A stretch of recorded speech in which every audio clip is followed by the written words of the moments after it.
Située à la frontière du Grand Perche et du Perche-Gouët, l'église paroissiale de Bétonvilliers, qui est placée sous le vocable de Saint-Martin de Tours, est implantée au sommet d'une légère éminence, bordée d'un vaste cimetière et dont le chevet est orienté à l'est, en direction de Jérusalem.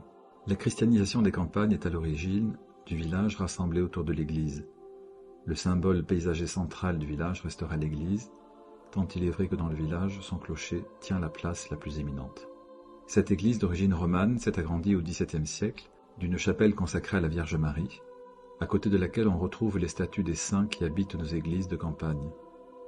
Saint Joseph, Sainte Barbe, Vierge et martyr enfermée dans une tour par son père et patronnes artificiers des sapeurs-pompiers, Saint Antoine de Padoue, qui aide à retrouver les objets perdus et la foi, Saint Roch et son chien, patron des carriers et des paveurs. L'église de Saint-Martin a connu plusieurs transformations au XIXe siècle et s'est dotée de 2 cloches au début du XXe siècle. Émilie Marie-Louise, qui pèse 252 kg, et Marie-Louise Madeleine, qui pèse 175 kg.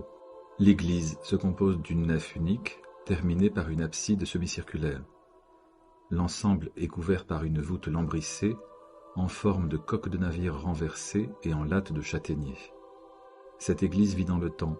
Depuis des siècles ici même, des générations d'hommes et de femmes ont prié, partagé leurs difficultés et leurs joies, fortifié leur espérance, cherché un sens à leur vie.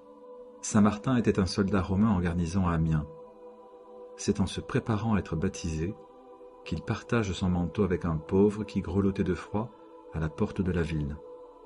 La nuit, Martin verra en songe le Christ portant sur lui le manteau dont le pauvre avait été revêtu, et l'entendra dire « Ce que tu as fait à l'un de ces petits qui sont mes frères, c'est à moi que tu l'as fait. » Ce geste, à la portée de tout un chacun, s'appellera désormais la charité de Saint Martin.